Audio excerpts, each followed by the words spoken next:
तो lymphatic system में सबसे पहले वर्ड आता है, उसमें है लिम्फ। तो व्हाट इज लिम्फ? लिम्फ का मतलब होता है लैटिन में, इसको बोलते हैं क्लियर वाटर। ओके, और इट इज द फ्लूइड, है ना, ये एक्चुअली में फ्लूइड है जो कहाँ प्रेजेंट होता है? It is present in the lymphatic vessels. ठीक है, यहाँ पर ये प्रेजेंट होता है। और साथ में इसमें जो है लिम्फ नोड होते हैं लिम्फेटिक वेसल में। तो लिम्फ वेसल और लिम्फ नोड्स, इन दोनों को मिला के हम बोलते हैं लिम्फेटिक सिस्टम। अब लिम्फेटिक सिस्टम जो है, इसकी जरूरत हमको क्यों है? Why it requires? तो रिक्वायर्स फॉर, क्यों है इसकी जरूरत? पहला तो है कि it return fluid to the heart, return fluid to the heart. ठीक, दूसरा जो है इसका फंक्शन है हेल्प्स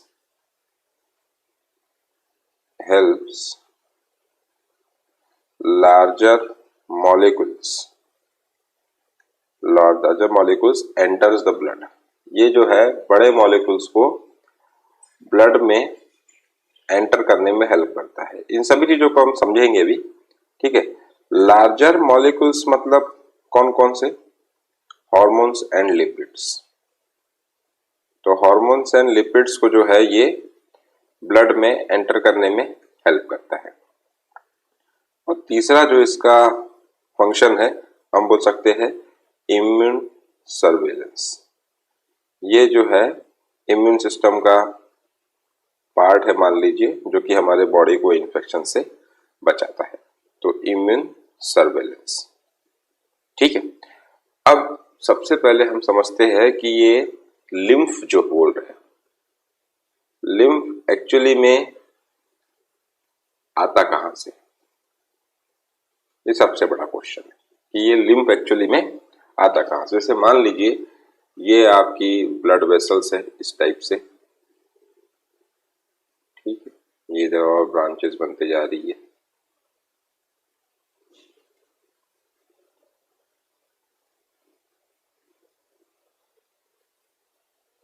इस टाइप से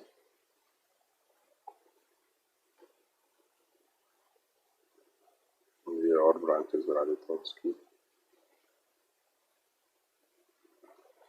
अब ये जो है ये इधर से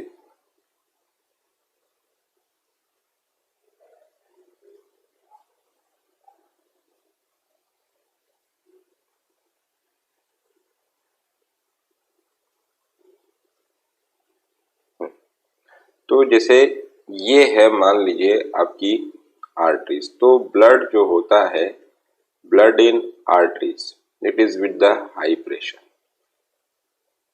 ब्लड जो है वो आर्टरीज में हाई प्रेशर के साथ होता है। ठीक है, फिर उसके बाद ये जो आर्टरीज की ब्रांचेस है, ठीक है, आर्टरीज ब्रांच,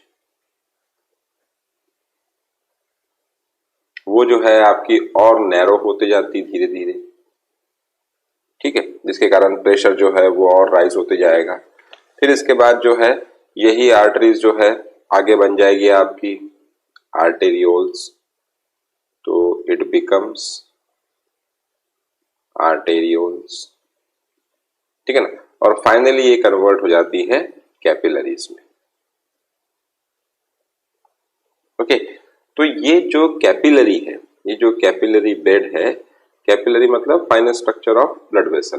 तो इसको अगर मैं कैपिलरी का स्ट्रक्चर अगर देखना चाहूँ तो आप ये नोट करोगे इसमें कि कैपिलरी जो होता है, ये मान लीजिए आपकी कैपिलरी है। ठीक है, तो जिसके अब इसके हम स्ट्रक्चर में जाएंगे तो आप ये देखोगे कि कैपिलरी वॉल जो है वो सिंगल सेल से बनी हुई होती है, ओनली सिंगल सेल, इसीलिए बहुत थीन होती है। इसमें से फिल्ट्रेशन रेट जो है बहुत ज्यादा होता है।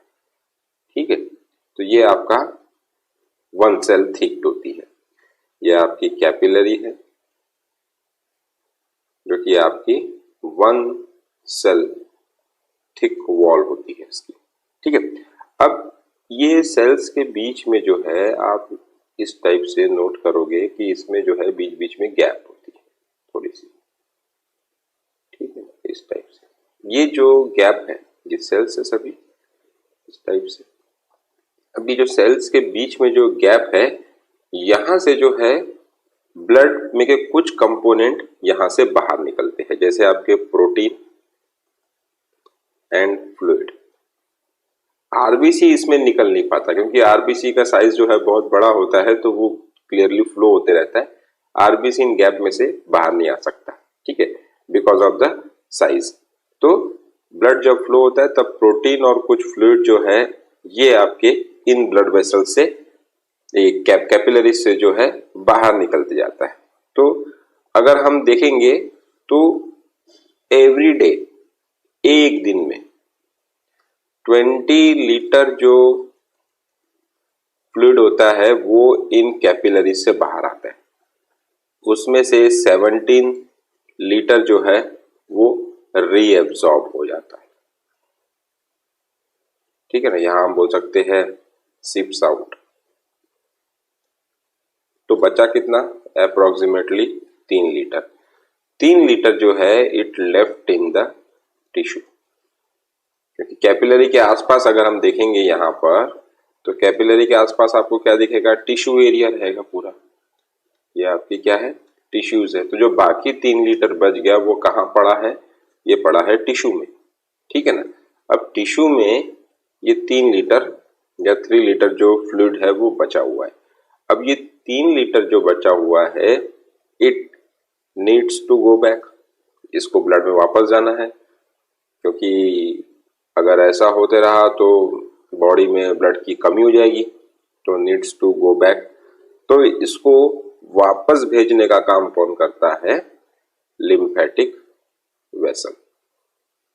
ठीक है, अब लिम्फेटिक वेसल्स जो है ये असल में क्या करती है कि ये जो फ्लूइड है, ये जो प्रोटीन और फ्लूइड जो आपके इंटरस्टिशियल टिश्यू में जब आ गया है तो इस टिश्यू को हम क्या बोल सकते हैं?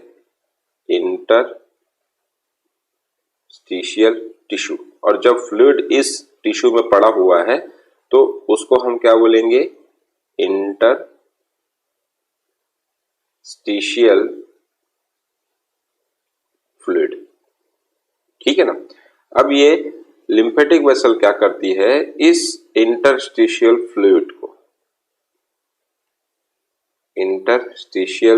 फ्लूइड को जो है कलेक्ट करती है, और कलेक्ट करने के बाद यही इंटरस्टिशियल फ्लूइड जो है लिम्फेटिक वेसल्स में कहलाता है लिम्फ। इसी को हम बोलते हैं लिम्फ। ओके, तो यहां पर थोड़ा सा लिम्फेटिक कैपिलरी के ऊपर कंसंट्रेट करेंगे कि लिम्फेटिक कैपिलरी का स्ट्रक्चर असल में कैसा होता है। तो लिम्फेटिक कैपिलरी। ओके, तो जैसे अगर मैं लिम्फेटिक कैपिलरी का स्ट्रक्चर अगर ड्रॉ करना चाहूँ तो मैंने बताया था कि ये भी कैपिलरी है, मतलब कि सिंगल वॉल्ड है ना, सिंगल वॉल्ड है। तो ये इस टाइप से सिंगल, और इसमें सेल्स की जो अरेंजमेंट रहेगी वो रहेगी ओवरलैपिंग, मतलब सेल्स जो है वो एक दूसरे के ऊपर ओवरलैप होती है। ये देख पा रहे हैं है ना, इसमें कैसी सेल्स की ओवरलैपिंग है। तो ये इस टाइप से, ये इस टाइप से, ये सेल्स की ओवरलैप्ड सेल्स है इस टाइप से। अब ये जो है कैपिलरी, इसके आसपास में आपको मिलेगी सेल्स, मतलब कि टिश्यू। तो ये आपकी टिश्यू की कुछ सेल्स ड्रॉ कर देता हूं मैं इस टाइप से। ठीक है, तो ये आपका हो गया लिम्फेटिक कैपिलरी, ये आपकी हो गई टिश्यू एरिया। ठीक है, या इसी को हम बोल सकते हैं इंटरस्टिशियल स्पेस।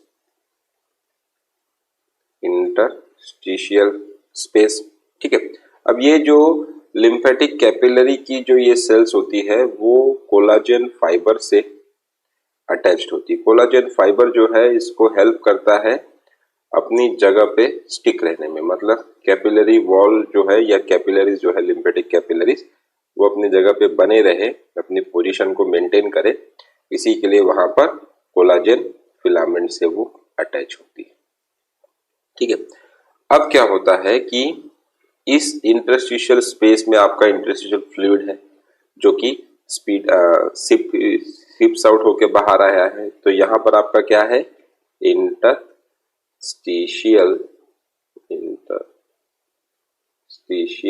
फ्लूइड।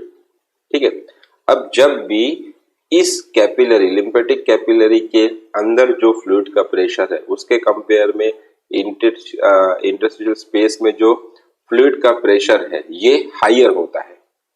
ठीक है ना, तो व्हेन प्रेशर, तो हम ऐसा बोल सकते हैं पहला case, when pressure in the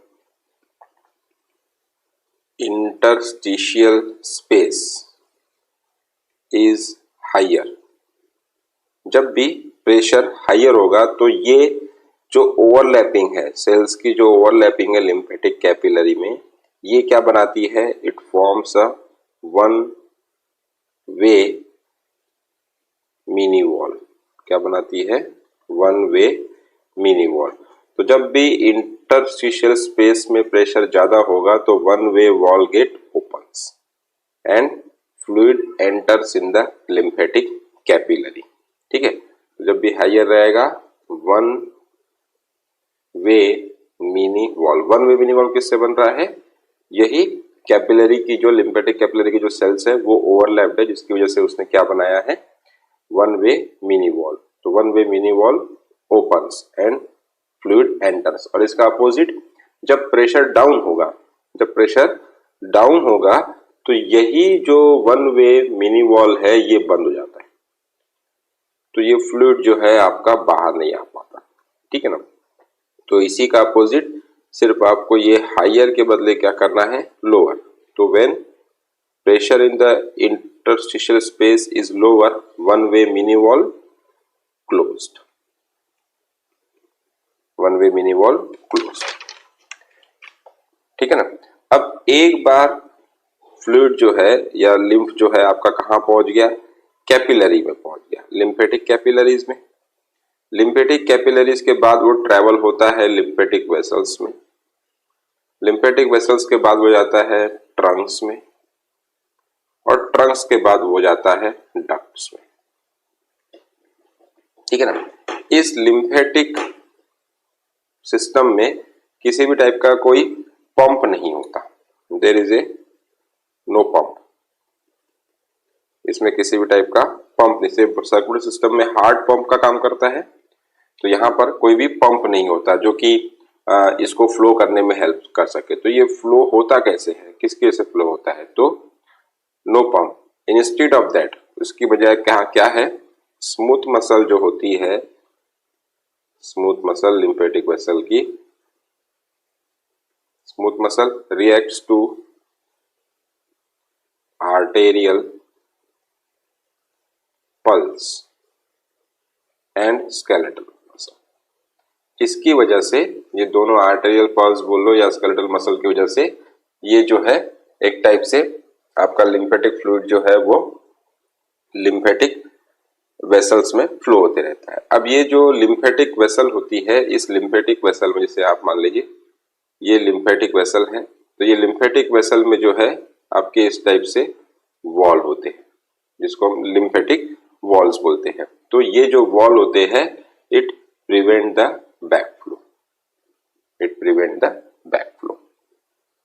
ठीक है, तो ये एक शॉर्ट में इंट्रोडक्शन था लिम्फेटिक सिस्टम का। इसके बाद हम डिटेल में एक एक वीडियोस का देखते रहेंगे। Thank you.